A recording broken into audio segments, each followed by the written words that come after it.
Hi there, this is Terry Singh again, day 3, beautiful day in Cannes 2008 VMworld, and we have our good friend Greg Ness, Vice President, Blue Lane Technologies.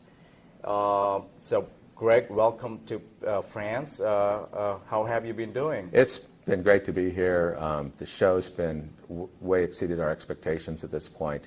Have so enjoyed Cannes, the food, the people, and I'm sharing that from perspective of someone who literally arrived yesterday morning after 24 hours, straight of being, but I just have not felt jet lagged at all. It's been just a great experience. And did you watch a couple of sessions yesterday, or you didn't have time? I came right to the floor. I hit the hotel, showered, changed clothes into my Blue Lane duds, and came to the show floor, ran out of business cards within about 4 hours. Wow. And, so it's been a lot of people. So, I mean, I spoke to Richard, the organizer, the first day. We interviewed him for about 10, 15 minutes.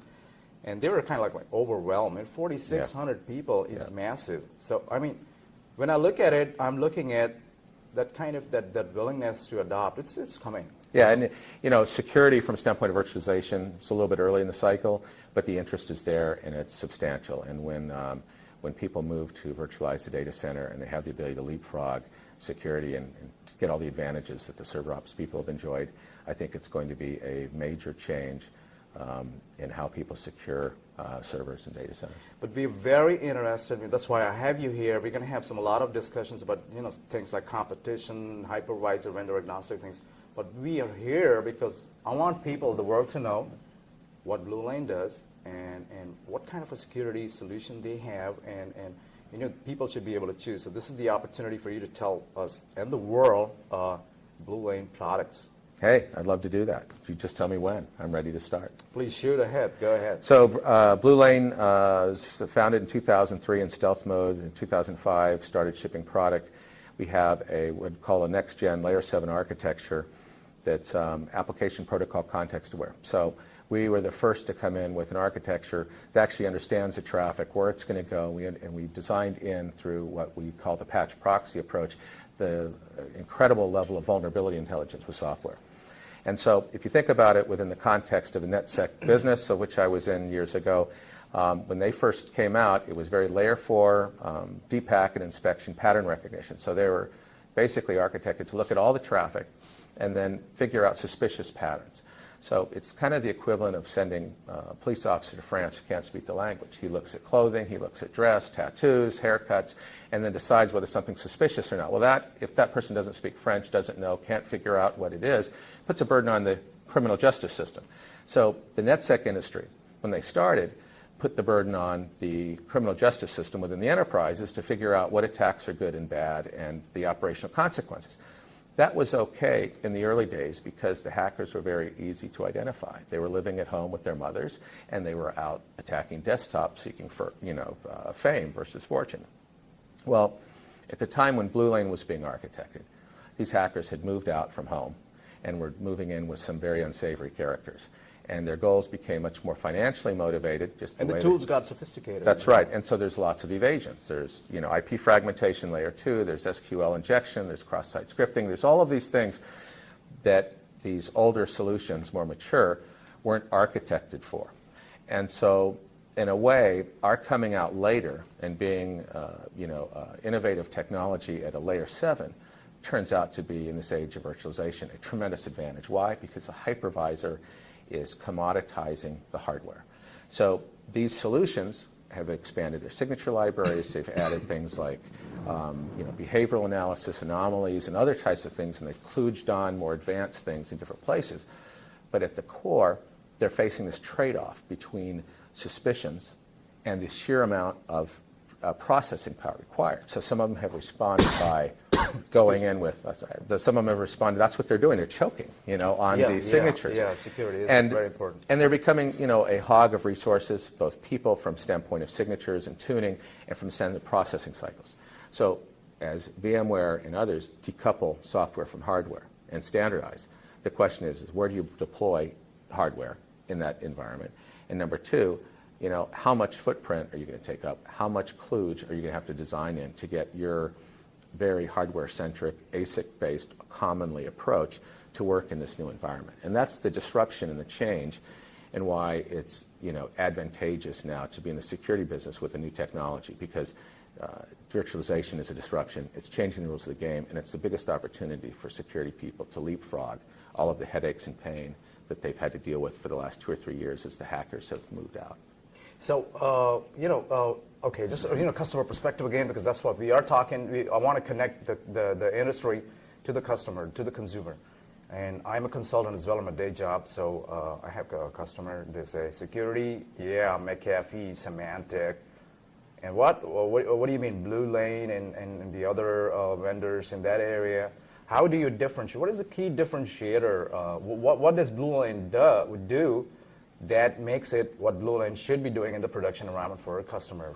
So McAfee, Symantec, I was at Introvert years ago, but they're great solutions. And for their time and for that age of attack sophistication, they helped a lot of people. And those solutions are widely deployed. They've got a lot of partners. They've got a lot of expertise. They've helped to create a global infrastructure of researchers, ISS, tipping point of those. So they've all gotten to where they are today because they were very good at what they did. What we've seen now is the hackers have gotten better, and the hackers have become much more innovative. They've had much more. They have much more of the initiative, and the problem is that a lot of these older solutions either need to add the layer 7 functionality to protect servers and VMs, or they need to re-architect.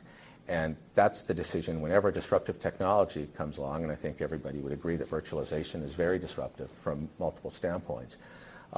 When a disruptive technology comes on, it changes the rules. And it shifts from the interest and advantage of embedded base, advantage of size, and those type of things, to the advantage of innovation and the ability to leverage that change and disruption.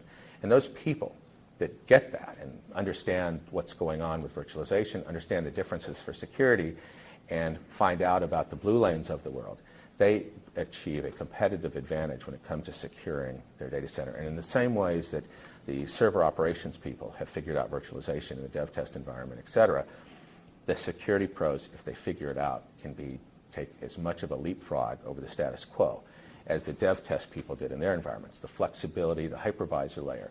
So Blue Lane's uniqueness, that we were software-based, that we were layer 7, that we're only inspecting traffic that's heading at software vulnerabilities, that we have incredible levels of flow intelligence. We actually see the traffic and we can parse it by VM, by cluster, by data center, by application, by vulnerabilities. That level of intelligence is a very big leap forward over what the status quo has been able to deliver. And so that's kind of, game-changing technology gives you an ability to leapfrog the headaches of the status quo when it comes to securing servers, and which is what we do. And so that's what kind of keeps us up day and night and keeps me coming across here. And excellent. So just about, did you get familiar with the product names? It's important to people to kind of also register, like, hey, that's what the product, what kind of the product names? We have a hardware physical product that got us to where we are called Server Shield, formerly called PatchPoint, and it won Best of Interop and Security last year, InfoWorld Tech of the Year, VMworld, Best of VMworld finalist in data protection. And Server Shield was kicked off last March, about a year ago, as a software form factor. It was the entry at Best of Interop that the security engineer from University of Florida said, I've never seen anything that can protect a server this way without the tuning and the headaches and that type of thing. So those two form factors really represent a seamless migration from the physical data center to the virtual data center because they're identical. One is on tin-wrap software. One is tin-wrap software, and the other is software that other people are wrapping in tin, by downloading it. So the actual software difference is minimal. We're not re-architecting in order for virtualization. We're basically building and expanding our product, and in a couple of months we'll be announcing some new things from form factor standpoint and capabilities. So a Server Shield is like, I'm a network security or network administrator. I want to see the apparatus. But I am stuck in the virtual world because my system administrators, they have, whichever virtualization solution, Microsoft, Xen, Citrix, or VMware, so they can still use it in their virtual world. They are the virtual world that they are part of, and still not really convinced to get in that virtual appliance. Yeah, you can download our Virtual Shield from our website, and obviously the appliance, you can work with our sales team in Europe as well. It's literally, they're seamless, and you'll notice when you download the Virtual Shield, you'll get a level of flow intelligence that you've never seen, and that kind of mimics the level of vulnerability intelligence it's designed in. No other network IPS provider out there has the level of vulnerability protection we do. Some of them have some limited around Microsoft, et cetera, but we cover the broad base of the data center. Pretty much every major operating system application database in a data center today, we have the vulnerability protection, the vulnerability intelligence, and knowledge of where the gaps are, what patches have been applied, and we deliver all of that in a very quick, real-time fashion. You can literally click on and see the flows by, you could see flows by Windows NT, or by Windows 2000 Server, or by Oracle, whatever. You can see those flows in real time and scroll them up or down, depending on it. So what we deliver is a advanced architecture that gives you all kinds of new capabilities where you can take full advantage of the power of virtualization and achieve the same type of advantages from a security standpoint as the operations people have gotten in dev test. For servers and VMs. I did a keynote last month myself, and I was there with John Abbott, the 4.5 Encrypt. We did a kind of, we tried to split a day, we did a strategy day, and we wanted to address, the people, the CIOs, and the managers of the work. So from that perspective, the technology is great. I mean, I could install Blue Lane, and I'm up and running. I'm an administrator. I need it. I could do it. The decision makers need to understand that security is important. Why do we have all this, especially in this transitional world? In fact, I was calling transitional train yesterday in one of our interviews, that we are on a train. I know we are not into transformation train. That the next stop is coming someday, somewhere in the next decade. So how do we make the managers of the world and the C-level, the decision makers, the guys who need to sign, you need to sign those checks not because they have to sign, but they should, because you need it. I mean, it's a default option. You should choose it. If you do not choose it, it's your risk. How do we tell people that this has to be a default option and not an afterthought? Well, the responsibility for education often falls on vendors, to get the word out. And what we have, and we realized it from the get-go, is we have, as a metaphor, worlds in collision, and we have the server ops people who traditionally haven't been security experts, and we have the security experts who traditionally haven't been involved with virtualization projects. These worlds are coming together very quickly, and as a result, the people who've moved into virtualizing the data center early, there's one of like 5 or 6 outcomes, and I've been through hundreds of briefings of people in these types of situations. They're the people who don't realize that anything has changed because they don't understand the nature of virtualization. They're the people who understand it after the virtualization's taken place and basically force the IT teams to get the new virtual environment that's so much more fluid and flexible than ever before to mimic the old world with limitations, all kinds of VLAN spaghetti, all kinds of limitations on offline VMs and moves and changes in vMotion. And so what happens, and these are 2 horror stories, is that if you don't work with the security teams from the get-go and you virtualize in the data center and the security people don't understand the virtualization, you could have this outcome where you write the check to one of the platform vendors and you virtualize, but your new network now emulates the old one, which is kind of backwards, as we call it in the United States. So the issue is to embrace security from the get-go, let them know about the new solutions that bring the new capabilities, because if virtualization means more of the same from a security standpoint, the adoption is going to be much slower because there's a lot of frustration, there's more movement dynamics and change dynamics, which is going to mean more work for the security people. But if you can provide them a new vision, a new way to do this and accomplish it that's very much in parallel to the new vision and experiences you've had in dev test, and say, guess what? There's these new capabilities for security. You're going to have people that are used to their appliances and their hardware. But when you present them the rack and stack of blades and the processor fabric, they're going to wonder, where does this IPS go? Where does this classic piece of hardware go? And how big does it have to be to protect that environment? So you need to work with them, embrace them, and educate them. And obviously at Blue Lane we have a handout that's a CMP playbook that literally is a collection of all the press for a period of time on virtualization security. Gartner has done a webcast with us in AMD on virtualization security environment, how to make security better. So we're going to fall on it. Now, you could say, well, then why hasn't the world learned that? Well, all the vendors don't share an interest in this transformation. And those network security vendors that are hardware-based have a really difficult challenge ahead. They understand it, and they're going to be the last people to say that virtualization is great for the data center. So We have to educate them. We have to let them know that it's actually going to be better, because those vendors who represent the install base, a lot of established channel relationships, and with the enterprises, they're not going to be out beating the drums for change that could be, doing to, what their hardware business, what the hybrid is doing to the classic automobile. They're going to be the last people to recommend that until they're ready, and that could be years from now if our suspicions about their architecture and their challenges are correct. So just to recapitulate, it's that the industry has to internalize and get to understanding, help each other move on to this transition train, take that train, you have the ticket, and you don't want to miss it. Yeah, and you have the business world that needs to understand that, hey, something, because they get mixed signals. Yeah. The problem is the consumers of the world and the people who need security. We all need it. I mean, I need to lock my door, and I need to have kind of an intrusion detection, and those movement detection kind of systems in my house as well. I need it, and I have it.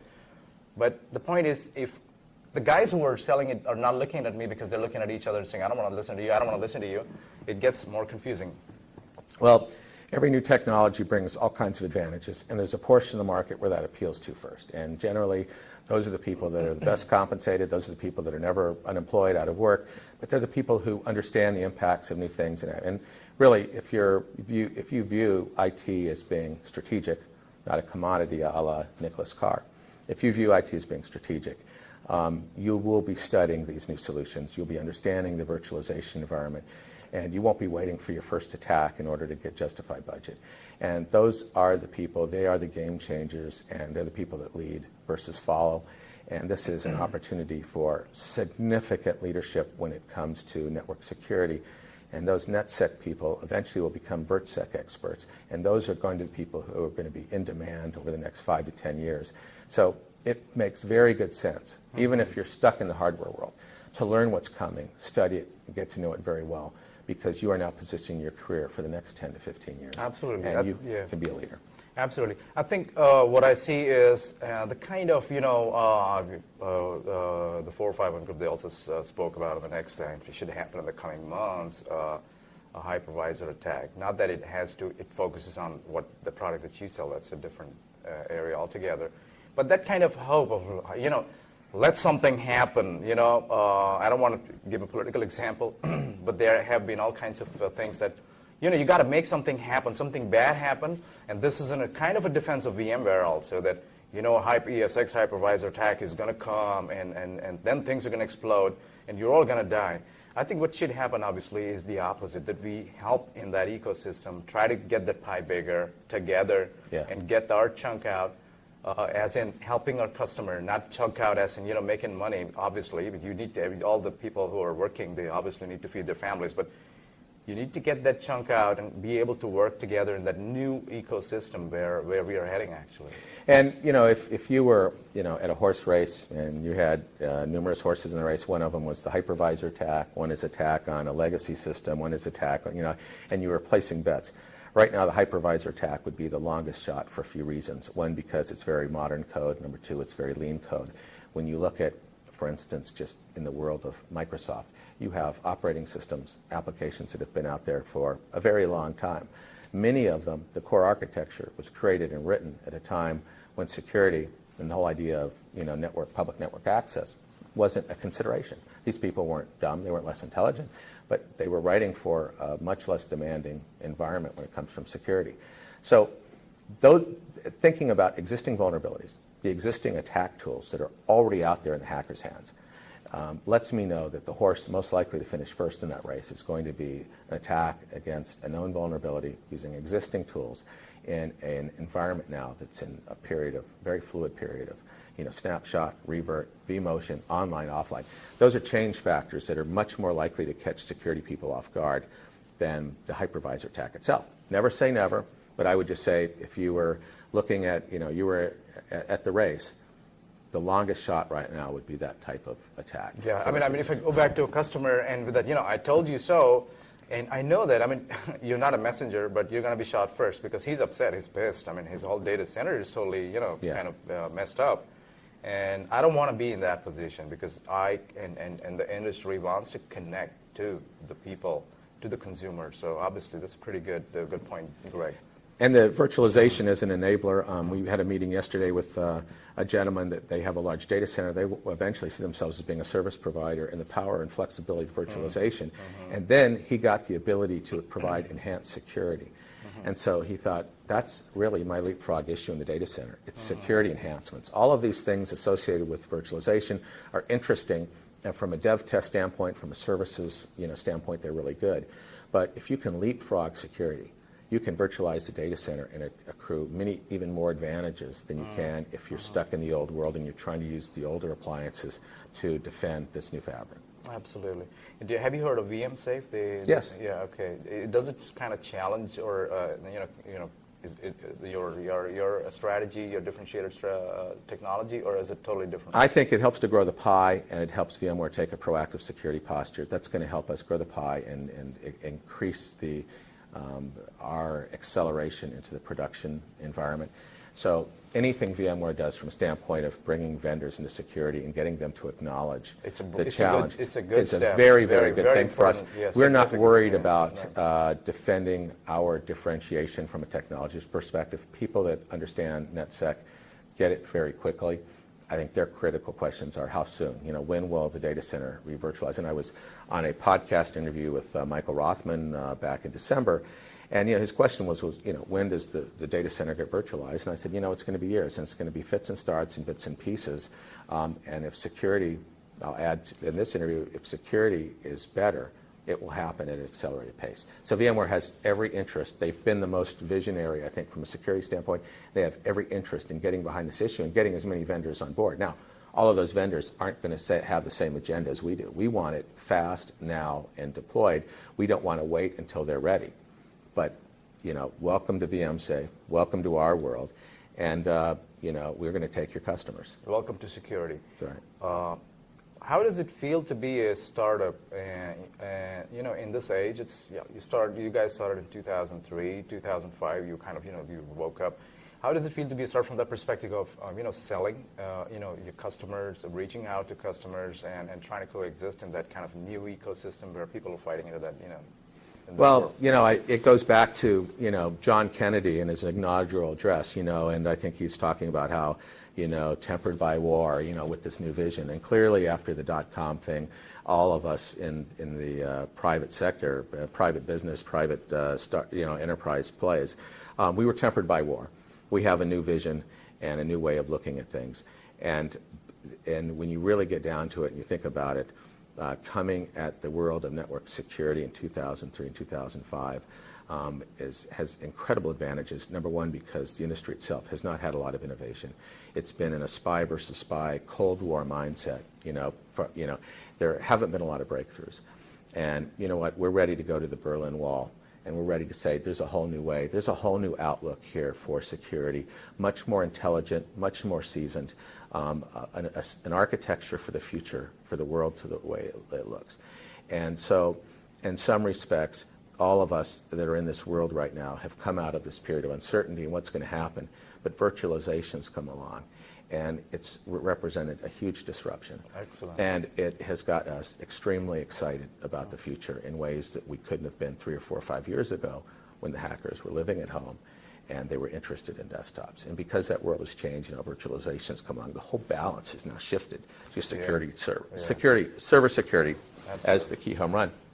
That just happens to be where the team at Blue Lane figured, in this kind of post-Cold War, emerging period, where things needed to be. But we also want to see, how's Blue Lane doing? Is it healthy? Are the sales, I spoke to your sales director, and how are you guys growing? Are you getting new customers? Do they have any stories to tell? Are we going to see some keynote someday, somewhere, the customer talking about how great Blue Lane has been? And we've got those in the process. We've got some new case studies will be on our website in the next couple of weeks. We've crossed the 100 customer mark, which is a very important mark from a standpoint of network security, just because the first 10 customers are the hardest, the next 25, next 30.